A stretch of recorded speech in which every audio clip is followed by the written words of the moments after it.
Go yet? Nope. Oh, Right. there we are. We are live. Hey, welcome to How to Build Your Own Home every Thursday from 5 to 6 p.m. Mountain Standard Time. I'm excited to have you guys all here. I wanted to start off. My daughter's here. Kenzie's here. She Yep. actually created a checklist, which we'll talk about in just a little bit. And she showed me, Dad, I created my first checklist. I was really excited about that. I'm going to give her a little time here to explain that and why it's important and why checklists are important. They constantly remind you, oh, I need to do this, I need to do that, I need to do that. So we're going to talk about that a little bit. But I wanted to just bring up something that's kind of something I'm adding to the home site selection checklist. And it's a real big issue. I'm on the planning commission for my county, so I see all kinds of ideas come, subdivisions, home sites, stuff like that come. And I saw this final plat or approval for a subdivision come, and they have what's called a lift station. And I don't know if you know what a lift station is. It means where all the sewer runs to one spot. Then they have an electrical generator and a power pump that grinds everything and sends it uphill so it can go downhill. That's called a lift station, right? Now, if there's no power, what do you think happens to that lift station? I'll let Mackenzie guess. If there's no power, what happens to the lift station? It can't lift. It can't lift. It can't grind the stuff. It can't send it off over the hill and down the hill. So that's why they have to have a generator on top of that. But those generators are limited in how long they can last. So if there's like a zombie apocalypse or something, that's something you want to avoid is a sewer system that's tied to a lift station where they have to have constant power to constantly grind and then send that sewer somewhere else. I really love the idea of a gravity fed system, either city or a septic system. Try to avoid pumps, grinder stations, sump pumps as much as you possibly can. I know it's not always the best ideal. Sometimes we have to use those, but I just wanted to give that as a thing that as you're looking for land and you're tying into a sewer system, where does that sewer system go? And when you're driving around, a lot of times you'll see in subdivisions or in some commercial areas a little room like this. It's all encased in CMU block wall. It may have a little roof on it, but it won't have anything labeled on it. More than likely, that's either a substation for electrical, which is rare for that size of a room, but more than likely, it's a lift station for a sewer system. So all the sewer has to run to that particular location, grinds it up a hill and then down a hill to where it needs to be at. So I wanted to just give that. I'm always improving these checklists. I'm always trying to help people understand when they buy land or when they're going to build things that you need to be aware of. But I want my daughter to introduce a checklist she said today and why it's important. And then we'll start taking some questions here. Tell us about your checklist, Kenzie. Well, I'm just shocked I didn't make this sooner. It's actually really important, and I've been doing it just off of memory. And we've gotten to a point where we have too many projects going at once. I can't remember what I've completed and what I haven't completed. But my checklist, it's basically all the selections you need to make in order to keep the flow of construction on time. So, for example, when we pull our building permit, one of the first things we want to order is our windows.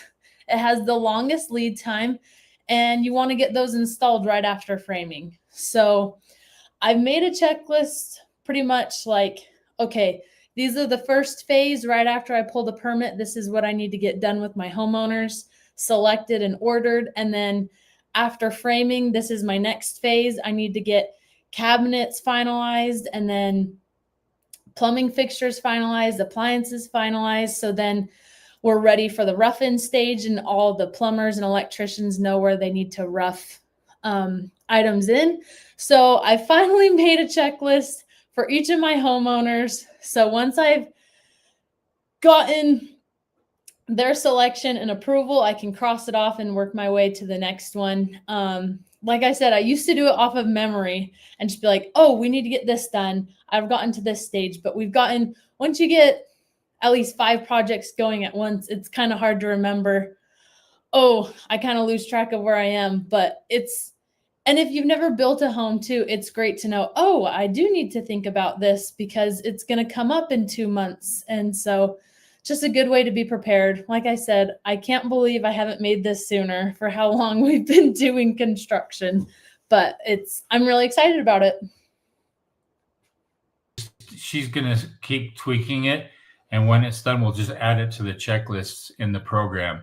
Mm-hmm. And we'll actually take that video that Kinsey just did, we'll edit it and put it in the course. So Kinsey, I'll do a better one. You put me on the spot. No, but these checklists are reminders that you need to do this next or plan for that down the road. And that's how powerful that checklist is. It's a constant. It's better than a journal entry sometimes because they're planned. Mm-hmm. A checklist is kind of like a fortune telling situation. They tell you what's coming and they warn you, oh no, Noah, there's a flood that's going to come in 100 years. I'm going to warn you. And the checklists help you see that kind of thing in advance. So that's how powerful they are. So what do we have here? Let me get over here. We'll go ahead and start answering some questions here. Oh yeah, here we go. Okay, this one here is from Loco Coco Coco 2171. I hope I said that right. Mono slab foundation pros and cons. That's a really, really good question. I don't think anyone asked me the pros and cons on that. The pros are that it gets done faster. The cons are that it has a tendency to have a blowout, or the wall bulges and it's not square, and it's also much harder to get level. That's why I don't recommend mono slabs. There's a lot of builders that do them.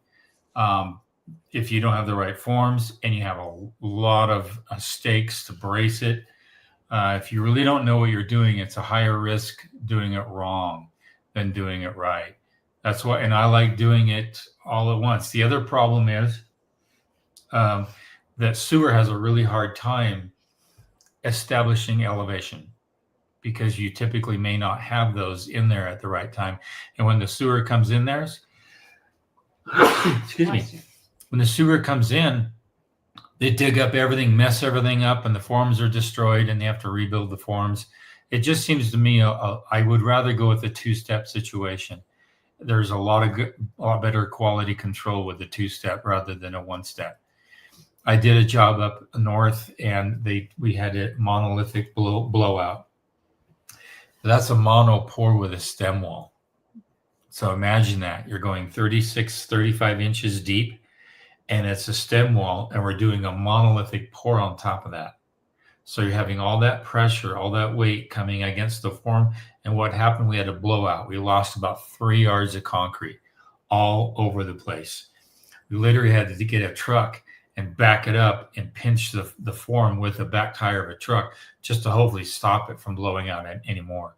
It's high risk. And so keep in mind, concrete has a lot of weight to it. And your forms aren't done right, that concrete's going to affect the integrity of the form. And that's why I like a two-step process. Okay. Good question. I'll let Kinsey read that one. Okay. I am building an ADU with a 4 foot 12 foot porch with overhang. Mason wants to bury wooden posts into the ground, concrete around it. Seems better to place posts on top concrete with metal spacer. Thoughts? Yeah, you're right. Yep. The Mason doesn't know what he's talking about. If you put that concrete in the ground, more than likely it's going to be below the grade of the concrete. It's going to touch the dirt and then it's going to rot in place over time. That post will not last nearly as long as the concrete. And so he's right. And there's a lot of I'll do a video on this. We have a new system that lifts the post about an inch off of the concrete and it sits inside a nice saddle. That way weathering doesn't get to the meat of the wood. And that's what you want to do, is keep that wood away from any kind of water, standing water, running water, any kind of puddling water. You want to keep it away from that.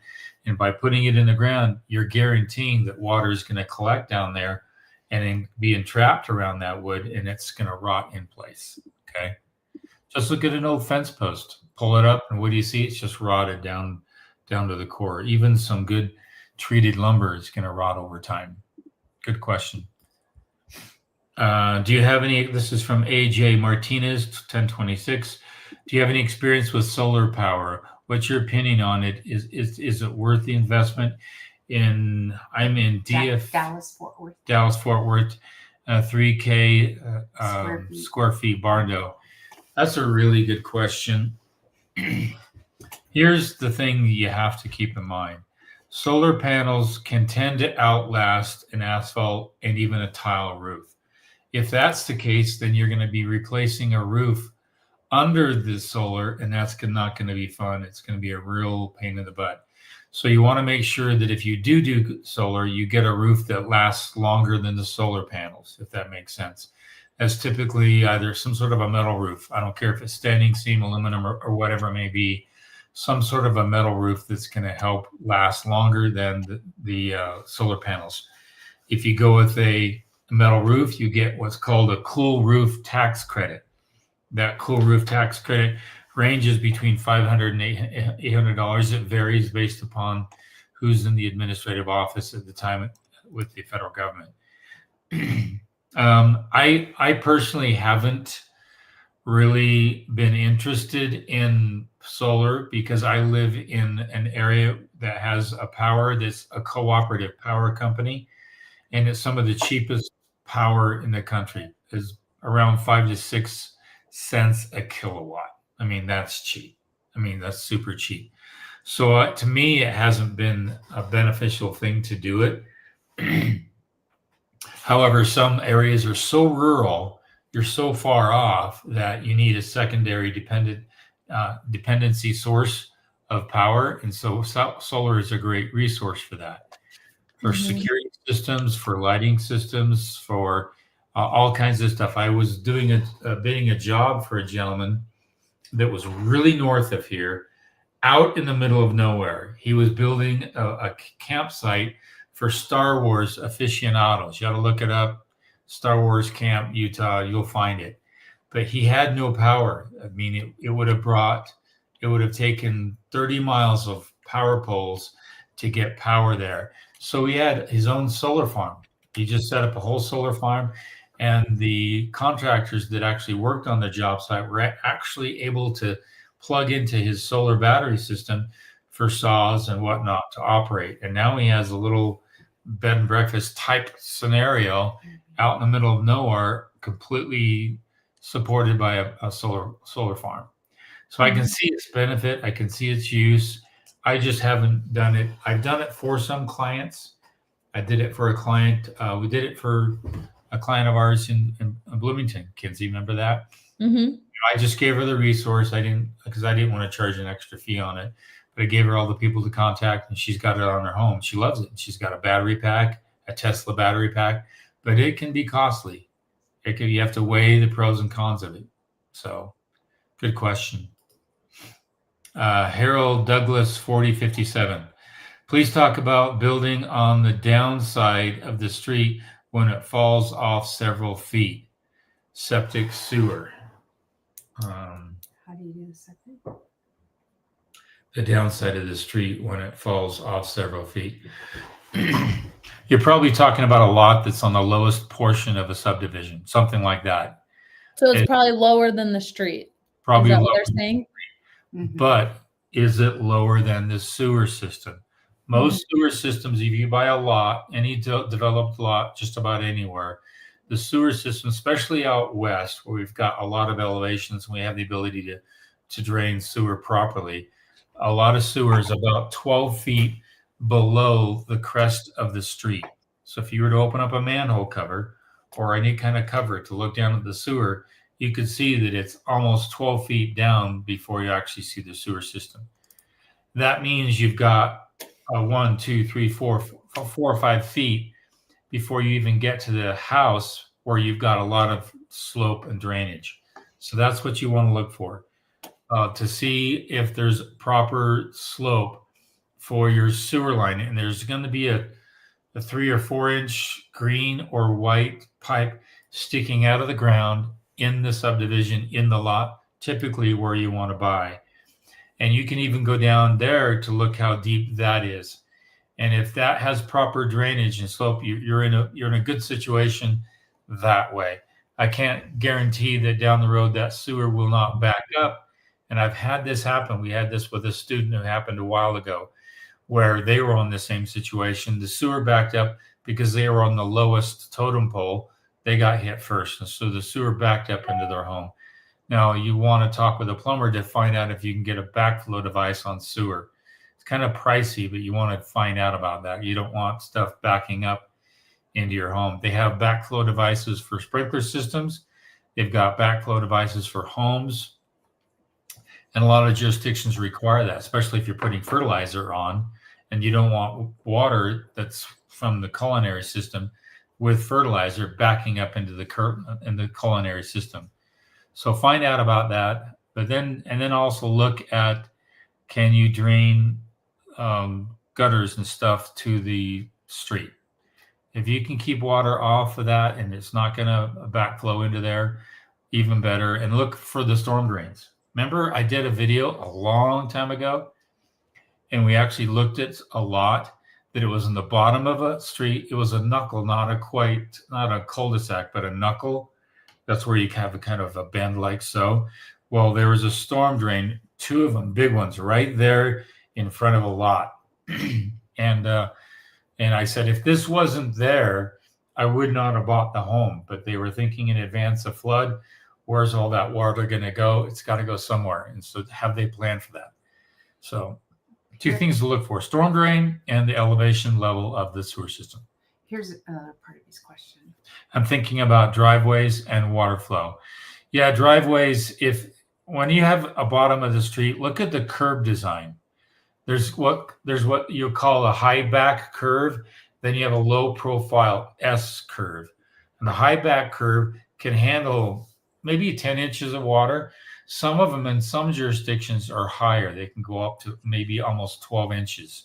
So they can handle a lot of water. But in some curves that are just kind of low profile like that, they don't handle a lot of water flow. So water can come right over it. So look at the curbing situation. If there is a curb, that's going to really help you identify that. And then look, of course, for storm drains. Where are they? How close are they? And do they have a tendency to back up? Good question. This goes back to the solar. Maybe I'll let Kenzie read that one. No, you got it. You got it, Dad. Okay. The federal 30% solar tax credit expires 12/31/2025. If you're going to get solar, get it now. Otherwise, you lose out on the 30% tax credit. Yeah, and just keep in mind, a tax credit is really a credit against the taxes you would have paid or that you are planning to pay based upon your income. So if let's say you make $38,000 a year, $42,000 a year, and you have 4 kids, that tax credit's not going to help you because you've already got so many deductions already. So talk to a financial advisor and make sure you get some clarity from them. But if you make a higher income, yeah, you need some expenses against your income. This becomes a credit against tax that you would pay. It's not a rebate. People sometimes think it's a rebate, but it's not. It's a credit against your taxes that you would pay. So talk to a financial advisor and they can really help you out with that. Okay, good comment. Thank you. Kimberly Willis 8865. 2-step slab versus crawl space. Which do you recommend for 16 by 20 minimalist home? Where are you building? So that would be the determining factor. Remember, tell me where you're building, and it tells me your weather, your conditions, your frost depth, whether or not you do have a frost depth. If you do have a frost depth, you're going to want to do a crawl space, because if not, that slab is going to have a 36-inch frost depth right below it. And so you might want to create the crawl space. And the advantage of a crawl space is that you have mechanical access. You have access to move, plumbing move, HVAC systems move, all kinds of stuff like that. And if you feel like you want to remodel, that's a good thing to do. Virginia, lacrosse. Virginia, yeah. You're in a cold climate. So I would probably, It depends on that's the next question, is it depends on the elevation of the house. A crawl space can tend to lift the home to such a degree where you have to have steps. Slab on grade, you can get that slab right at grade level, and so you can avoid the obnoxious step situation into a front entry or rear entry. 24-inch. 24-inch crawl space is about as minimum as you would want to go. It's required.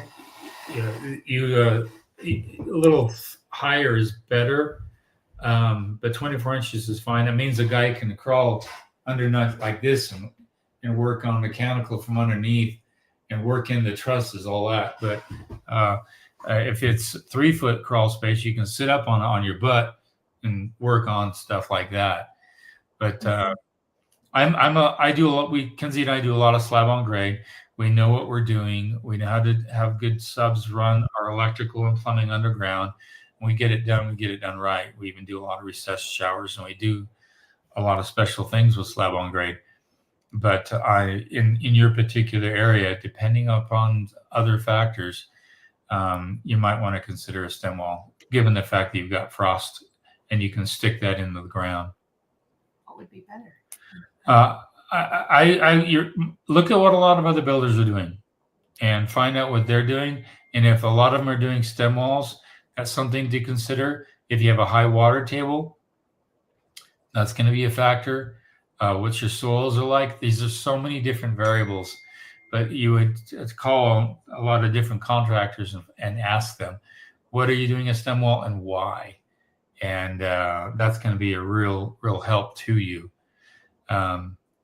Just check around. You'll eventually figure that out. I could talk forever about it because we did.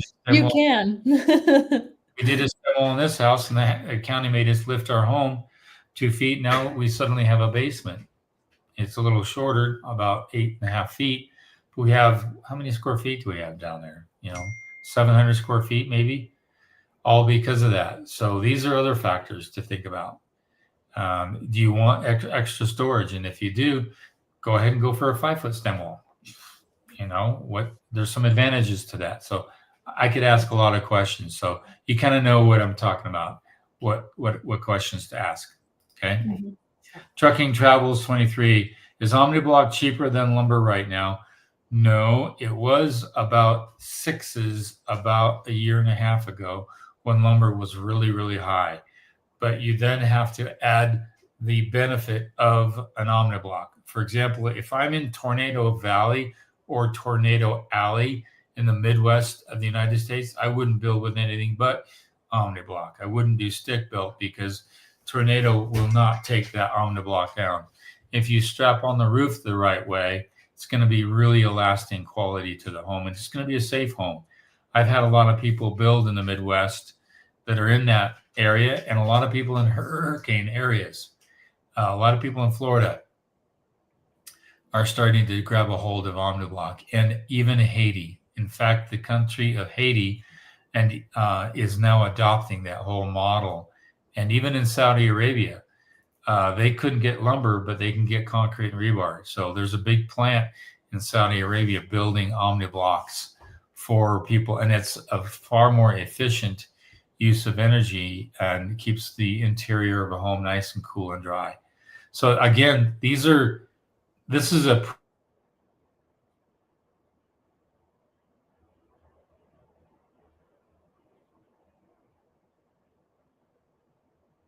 environmental factors.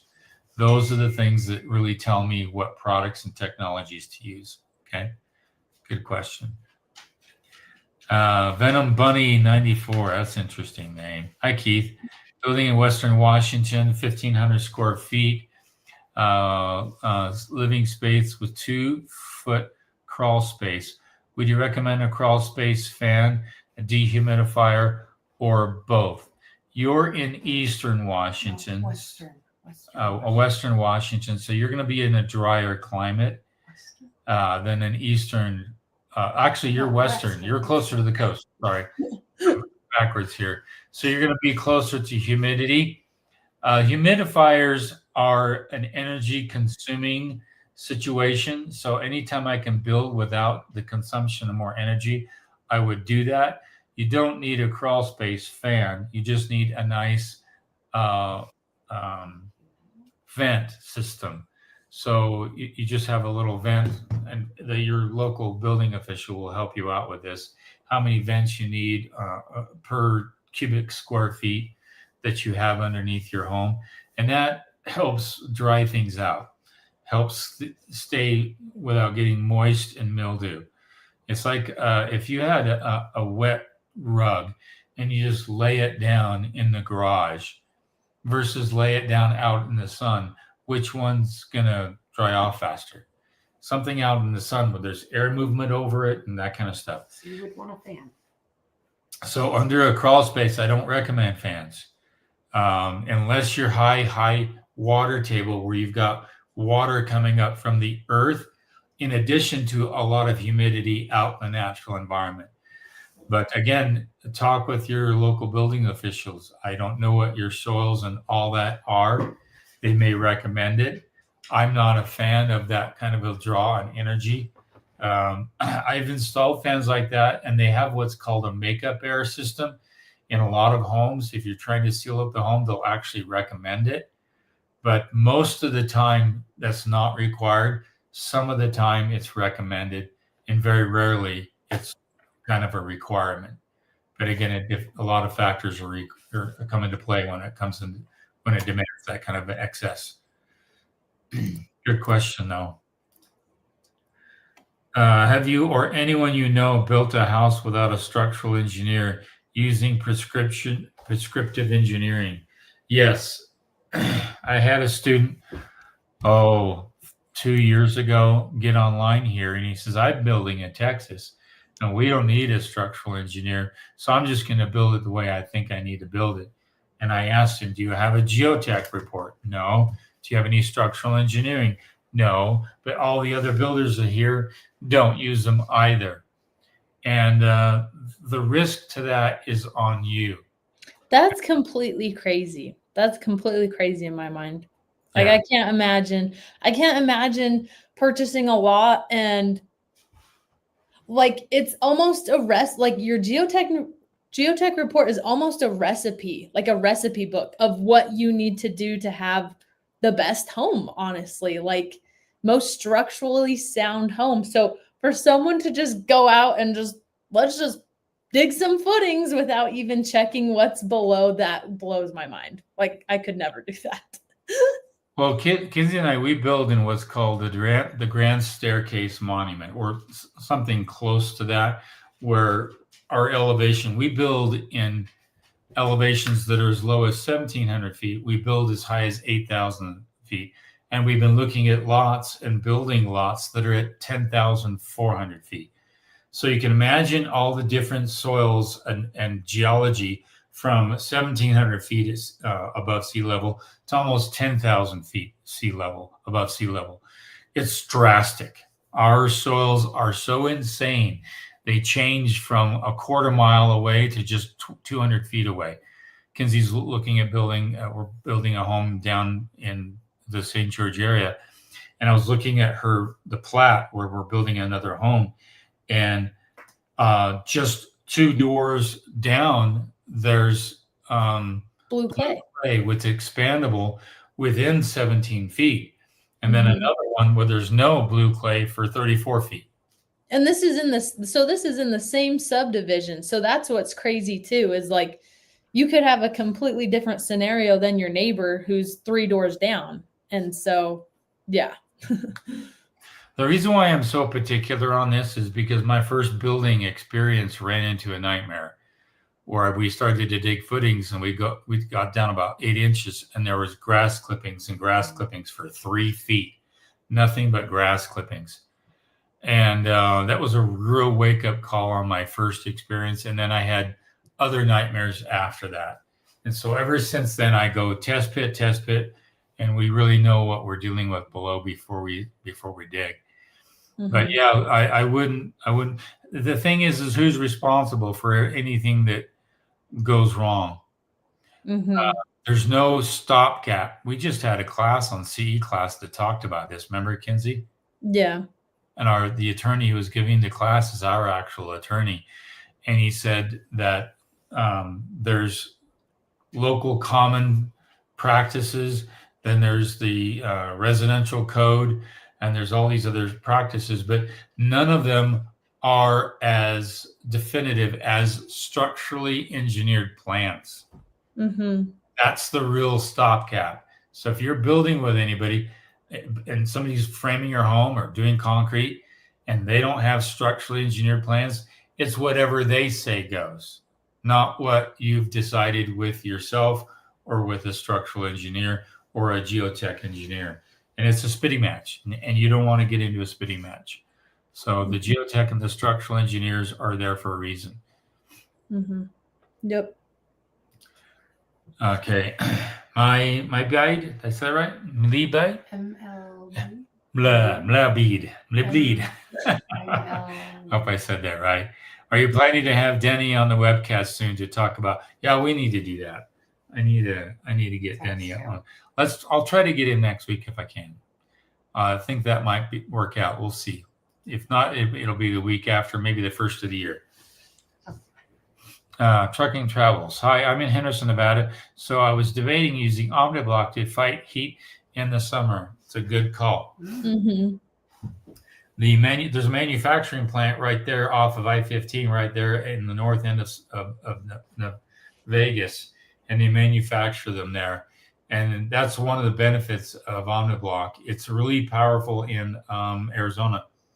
Yeah. A lot of people build with OmniBlock because it's got a double thermal break, if that makes sense. You got concrete, foam insert, then it's skew wampus this way, which has a slow thermal connectivity, and then it's got concrete, foam insert, then another concrete on the outside.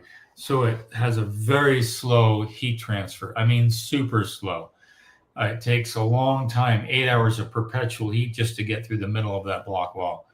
Mm-hmm. So really good technology for the desert climates. Well, Yeah, when we did the one here in St. George, we did that OmniBlock home, Dad, and in the summer we didn't even have the AC units on yet because we were still installing them. But you walk into the house and it was cool, and we're only 10 degrees cooler than Nevada, and like it's nice in the summer. Yeah. Yeah, and that's what I was going to say about utilities. We put on 1,700 square feet OmniBlock addition, and it didn't even hardly move our utilities.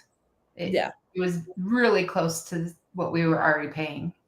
Yeah, it actually made our utilities more efficient because the old Pioneer home was on the west, and the west sun hitting it was very inefficient. The minute we put the OmniBlock home attached to it, it cooled off that entire west part of the old Pioneer home and made the entire facility a lot more efficient. So that's a good call.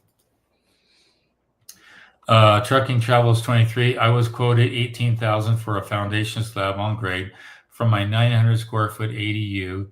Is that reasonable in your opinion? Location, Henderson, Nevada. That's not bad, to be honest with you. Slab on grade. And it's only 900 square feet. I know it's not bad because if you think about it, if it was a 1,500 square foot home or just a couple hundred square feet below that, so 900 square foot ADU is a big ADU. That's a big ADU. That's like 9 of these rooms here that I'm in right now. It's just almost a 10 by 10 room. That's not a bad price, and the fact that you can get a bid in Nevada, that's what's most impressive. A lot of owner builders are having a real hard time getting bids in the Vegas area. $20 a square foot. Yeah, that's not bad.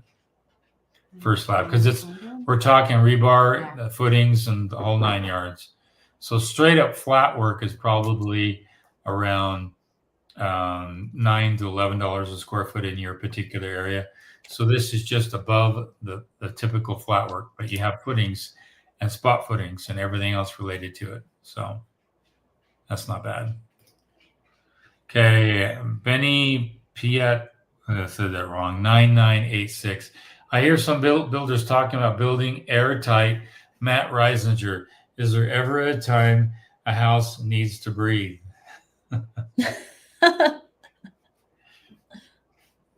You're talking to the choir here. I don't believe in building an airtight home. Why? Because it requires energy to maintain efficiency. It's called makeup air, which is what I was just talking about earlier. The more tight you make that home, it's kind of like, let's say, for example, that I'm in a big coat and I've got it zipped up and I'm chopping wood in the winter and I've got a hat on. Within about 5 to 10 minutes, I'm going to build up so much moisture inside my coat, I'm going to start to overheat. I need to unzip that thing and breathe. And I may be working up such a sweat where I take it off or I won't even need the coat at all. Well, if you build a home so tight, okay, and you take a shower or you're cooking spaghetti and you're building up more heat inside the home, that moisture that you're putting into the air has to go somewhere. All right. And if you don't have the ability to open a window or do this to let the evaporation take place so you can cool off again, that's not the very best thing for a home. And this is why I'm a breathable home. I believe in building efficiency. I want to caulk everything. I want to seal everything, but I don't need to have so many layers to the point where I can't allow for cold condensing surfaces to occur. And what's a cold condensing surface? It's where moisture comes into contact with a cold surface, and then it starts to condense, and then you start to have damage to the home because of that. The more breathability you have in a home, the more efficient you make that home. That's just my take on it. And it doesn't mean you're going to have bugs or anything like that. This home was built so we had a fire and no smoke got in, no ash, nothing got in, but it's still breathable. So you're not going to have bugs and smoke or all that kind of stuff. So it still can be like somewhat tight, right? Yeah. But it breathes. So like our neighbors had to have fumigation because of the smoke was so bad. But we have 2 inches of mineral wool on just before you get to the batten board. And that is fireproof and mold proof. So if even water got into it, it's going to breathe. That's what I'm talking about. The more you allow for that to happen, the longer lasting your home is going to be. And I get all that from pioneers who built their homes. And I learned more from pioneer technology than I have with modern technology on how to build homes. Let your home breathe. It doesn't mean it's going to be cold or you're going to lose energy. It just means that you're not going to have moisture build up anywhere where it's going to cause damage. Okay. See, Hannah Banana. Hello, Hannah Banana, 1998. Hey, Mackenzie, thoughts on the 50-year mortgage? I'll let my wife comment on that one. Well, first, Mackenzie, do you have an opinion? Have you looked into it? I actually I don't even know. I think I just saw that yesterday too, and I don't know what I think. I just hate mortgages. I just want to get to a point where I build every 2 years and maybe in 10 years I don't have a mortgage. That's my whole goal. But I don't know. I think you're the better person to answer that, Mom. Yeah. So I have. Oh no. Not now. Okay, sorry, I hit a button. 50-year mortgages. So it's not approved yet, but every time the mortgages go up in years, the interest rate's going to go up too. So if you do a 15-year mortgage, you're going to get a lower interest rate, say 5% right now. And then if you're doing a 30-year mortgage, you could get a 5.75 interest rate. And if you're going to get a 50-year mortgage, you're going to have a higher interest rate, 7%. Let's just say. I don't know what it's going to be, but it's going to be more because the lenders are going to be tying up their money for longer. And some are saying that it might be 50-year amortized, but it will come due in 20 years. So, and they're also looking at maybe a 40-year mortgage and stuff like that. So nothing's in writing yet. And when I saw a lender do the numbers, it's not that much savings, but maybe it's just enough. Like it was $200 less.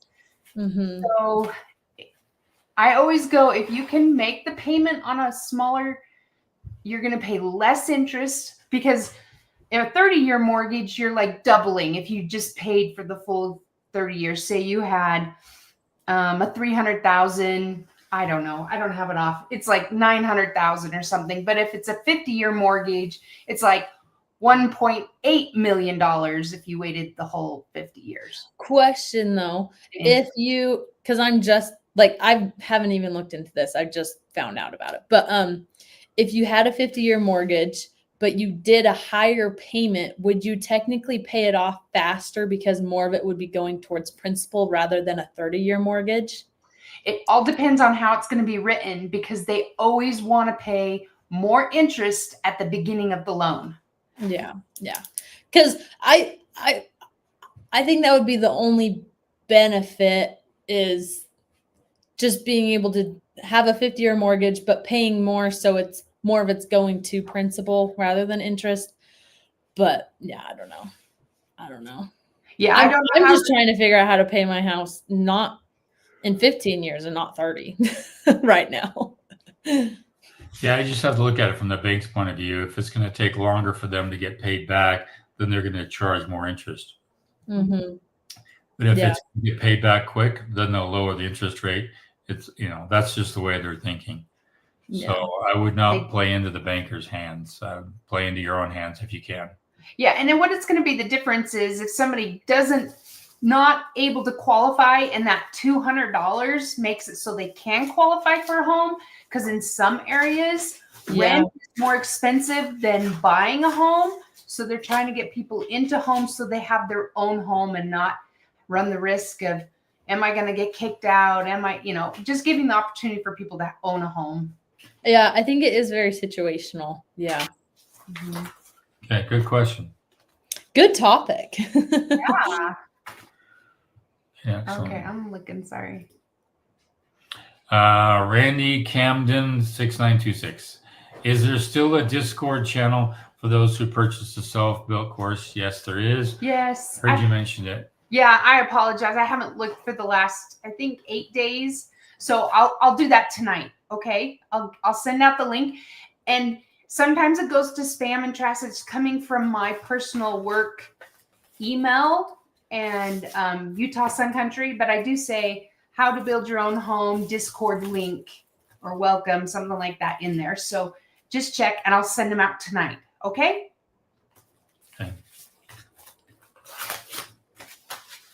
Kelly Jones. I had a student named Kelly Jones. It's not you. Is that you, Kelly? She was a student of mine when I used to teach high school. On an omniblock house, if you're doing basement, do you have a normal poured basement, or could omniblock be used for the basement? Yes and no. It depends upon the static pressure of the soil on the outside, and you have to have some additional engineering of the omniblock, but I wouldn't recommend it, because you're going to have a lot of cold pour joints where that grout and water could seep through. And so I would just get a full basement, typical standard concrete, fully encased, and you should be much better off. You can do it, but it's a lot of a headache, and it's easier just to have the concrete poured and move forward that way. And then you can do the omniblock on top of that. Okay, Kimberly Willis 8865. Seal engineer plan not required, but PSI 2000 was required. My daddy had 3000 PSI. Do you remember she was up here talking about? I'm trying to remember it. Way up there. Yeah. Sorry. I can't remember, Kimberly. Sorry. The crawl space, 24-inch crawl space. Oh. And she goes, I want to get my daddy in the home as soon as possible. Any recommendations on this soil crush and rock run? Okay. And run. Yeah, when you do a stem wall, the one thing you just want to watch out for is raking it smooth and putting some pea gravel on before they start to frame, because you can never get to it after that. Once that house is framed on top of the stem wall, you don't want to go back in the crawl space ever again. So I've seen people build homes where they have boulders and garbage and all kinds of stuff, and it's not level. And you try to get underneath that crawl space to make something done happen. level it off, get it a load of pea gravel, and rake it nice and smooth, and you'll be glad you did it. And it's going to be easier in case you want to do a fully encased conditioned crawl space later on. But take care of that before all that framing starts place. Okay. Holden MCG would love to have an episode feature OmniBlock difference between standard CMU building finishing versus OmniBlock, running electrical, cosmetic finish options, etc. Yeah, we need to do that. I did do a video on OmniBlock, and I interviewed the president of OmniBlock, Denny. We actually did a site visit on a home, believe it or not, and it was a very informative video. I didn't even know if I can find it here at all, but I can show you a picture of it that we actually did. Oh, maybe 4 years ago, something like that. Mm-hmm. And my courses page, you go to the courses page at how to build your own home, and that's the home the gentleman built out of OmniBlock. Okay, pretty insane with a lot of cantilevered roof and all that kind of stuff. Denny actually came to that job site, and we went to the backyard where he had a little casita out of OmniBlock, and we did a whole video on it. So if you look for it, you'll find it. I know I have several hundred videos, but it's not that hard to scroll through and see them. Dad, we'll do it together, and I'll talk about the finish options. Okay, sounds good. Okay. Trucking Travels 23. I'm required to have MEPs, but the craftsman can't do that. How do I obtain those plans without to submit for the building permit? Well, talk with your building department and ask them, can I have the mechanical draft it with PDF edit? Can I have the plumber draft it with PDF edit? And the electrical should be done with the architectural. You want to avoid an MEP. That's kind of a mechanical, electrical, plumbing engineer. I'm sorry, but they don't know what they really need to know. They have no experience in the field. They're only good for commercial. Mm-hmm. And if you're asking for an MEP engineer for residential, that's really crazy. Don't know what you're talking about. It's an absolute waste of money. So talk with the building departments and ask them. The architectural should automatically have the electrical done, and mm-hmm. ask if your mechanical and plumber can actually draft their plans. Don't say without CAD, just PDF edit, and they can put it on there. Most building departments allow for a gas map. A gas map is just a simple hand-drawn description as to where the gas lines are going. They upload it, and they're good with that. Same with your HVAC though too, because we have to have that layout for like 7-way inspections. Yeah. Right. Yeah. So and that's just handwritten. You can be a licensed mechanical in HVAC and a licensed subcontractor in plumbing, and you should be able to design that system for your client. And if they don't accept that, then they're being really particular, and that's not necessary. Because I had a client bought some MEP plans, and it was like $32,000. It was nuts. And there's some jurisdictions that just don't have any care in the world about the real cost of things. So try to push back on that MEP. You don't need that person. That's crazy, yeah. And prime time Peyton. Okay, can you talk a little more specifically on having underground utility subs working with slab pours subs? Seems like a whole lot going on there. Explain the process, Dad. Maybe step by step what you. If you do it in a 2-pour and it's not a mono slab like we talked about earlier, they're going to pour their footings first, okay, and they're going to have strings or batter boards up. Plumber comes in, digs under the footing, and runs his drain lines and other water lines to wherever they're going to go. And it's all going to be a PEX and a sleeve for the water lines. And if you don't do it that way, you're running the risk of something happening. Mm-hmm. And then, of course, you run all your electrical as well. But that can be run after they get the plumbing in. Once the plumbing's in, you get a test, headwater pressure test, and water's not leaking anywhere, you pass the inspection, then the plumber should backfill against his own pipes. Don't let the excavator backfill against the plumber pipes. Mhm. Because if something breaks and the excavator did it, he's not going to, I didn't do it.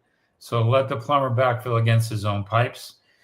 And then the concrete guy comes in and preps it with grid and rebar and all that and gets it ready for a pour. So it's really just some steps. And if you go to the build flow schedule in the how to build your own home checklist, it's in the download section.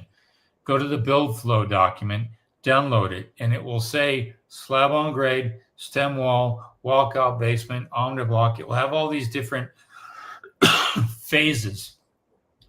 Look for the steps that follow in the slab on grade, and it's all there. Even more than I just explained now, a lot more. Okay. Mm-hmm. Brady Morgan, average time homeowners stay in the same home nowadays is 8 to 9 years. The amount of principal pay down in the first 10 or year on a 50-year mortgage is minimal. You shortchange yourself on the next home. Yep, exactly. Very good. Yeah, very good. Kim Winter, 507. We changed our hot water plan on our build over from electrical to propane tankless. Very good. Thank you for the input on this. Pona City, Oklahoma. You're going to love that. You're going to love it a lot. And it's going to last a lot longer than electric system. Yeah. So and when you have the long shower, you'll even in the cold winters in Oklahoma, you'll love it. Right. You know this guy. Nathan Hampton, I know this guy. 6184. I think the biggest concern is risky investment loans. I saw a cash out of appraised value on some no-income products. So it's kind of scary.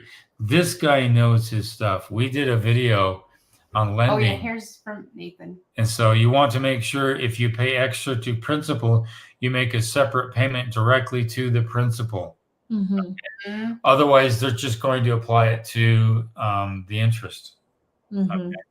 And you actually send the check in, and you say, please apply to principal. Mm-hmm. Good one, Nathan. Awesome dude. Nathan Hampton Home Loans. He's a good lender. He's a good lender. Mm-hmm. My wife uses him. Okay. Brady Morgan. I had another student named Brady Morgan. All these weird names are coming back. Well, Is the it's Discord Really weird. Brady comes every week. okay? Is the Discord only available to those on the paid course? Yes. Yeah. Would you suggest the same with a fast wall build? No, I'm a different Kelly Jones. Not you. Fast build. I like fast wall. I really do. It's a dry stack system. You don't have any mortar. You don't need to have a mason, although it comes in handy when you do the bond beam over windows, doors, stuff like that. But I did price it out. It's a little bit pricey, but it's a bigger block. And the insulation insert is mineral wool, not polyiso foam. So if a fire came through, that building's not going anywhere. Even if it got super hot, it wouldn't melt the insulation like it would melt a polyiso foam. And if that foam gets so hot and melts, then your whole insulation is toast inside the building. So I have not been able to build a fast wall home. I'm really interested in doing one. I just haven't been able to pull the trigger financially because it can be a little bit pricey. I'm looking into it. I think that there could be a really great product down the road for a lot of people, but it's still new. It's not as pervasive as Omniblock. Omniblock had the ability to tap into mason yards and concrete yards where they could actually send the form off. They manufacture the form and sell them in their lot, and then they can have them stored in their lot forever, and they never get wasted or weathered or anything like that. So Fastwall has that same challenge ahead of itself. It needs to be able to permeate the market to drop that price down. And right now, it's only in Oregon. It's only being manufactured in one state. Omniblocks now across the country and even in many other parts of the world. So once the technology really gets penetrated, it really drops the price. Takes a while though. Trucking travels. How do I obtain MPs since my draftsman doesn't do it only electrical? Alongside that question, how do I obtain trenching plans? These are required to submit my building permit. Okay. Ask your mechanical HVAC contractor and ask your plumbing contractor, okay? And you do one after another. Can you do a PDF edit? Or what you can do is, can you just draw on this site plan where your trunk line is going to be, where your gas line is going to be, approximately where it's going to be. And then you take your PDF edit and you do edit mode and you edit it right on the actual site plan, all right? And if they are asking for a MEP engineer, you say, this is designed by a licensed HVAC contractor. You can have them sign it off, and a licensed plumber.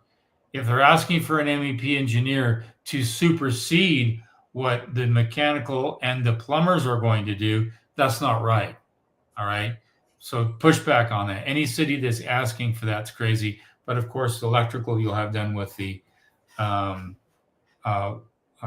drafts person. So push back on that. That's kind of crazy.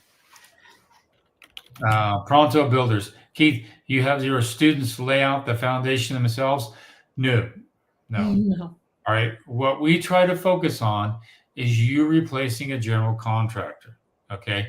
That's the biggest cost savings there is. There's a lot of other channels teaching you how to DIY this, but they will not save near as much as being a student who's an owner builder and managing your own build. That's where the big savings is.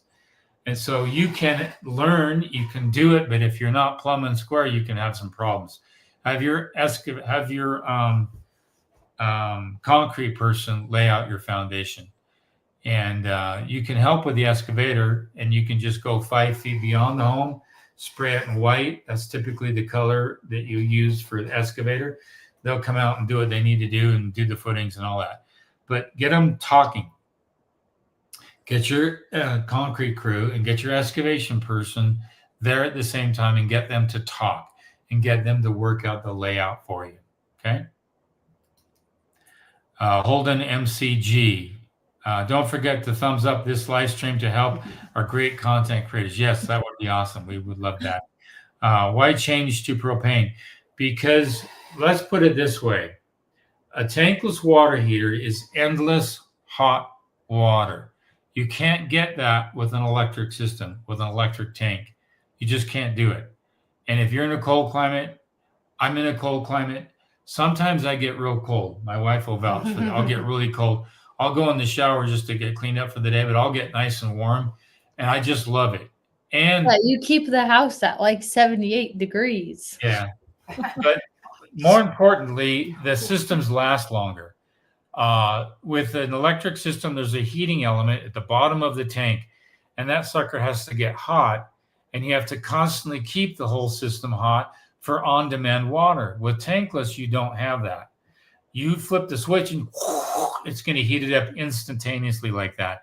So you're not drawing energy all the time, and those heating elements get corroded in hard water. It's really, really nasty.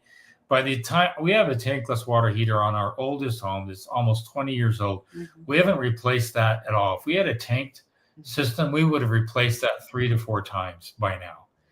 And so I could go on. You see what I'm getting at. If you take care of your system with soft water, filter it and clean it every once in a while, it will last a long time. On-demand water is the only way to go. And propane, here's the neat thing. Let's say, for example, that let's say there's a power outage. Some propane systems can operate and fire just with the power of propane alone, no electricity. So you could have 450 gallons of propane out there heating up your home for stoves and water and stuff like that without any need for electricity. That's kind of a plus. It's a secondary power source is basically what it is. If you're on one primary power source, like electric for everything, that's kind of risky. I like to have a secondary power source. It's really, really, really nice. We can actually turn our fireplace on, which is on the other side of that wall, and I can turn the heat off in the home, and I can turn that on, and it takes a while, but it will warm up the whole main level here. So if the power was off and it was like below zero up here, and it can be very, very cold up here, we could survive. And that's what the plus is of that additional propane. Propane more money than natural gas, I admit, but it's a nice secondary source. I wouldn't use it for heating the home. I would just use it for the tankless water heater and the stove and maybe the fireplace. That's it. Good question. This one's for Kins. This one's for Kins. I'll let her read it. I saw a huge price difference for kitchen cabinet from $5K to $50K. Does it really worth or only the design / brand effect? What should really look at for the new kitchen cabinet, wood type, hinge, etc.? That's a good question. It's hard because I just stick with my one cabinet builder and I don't work with very many.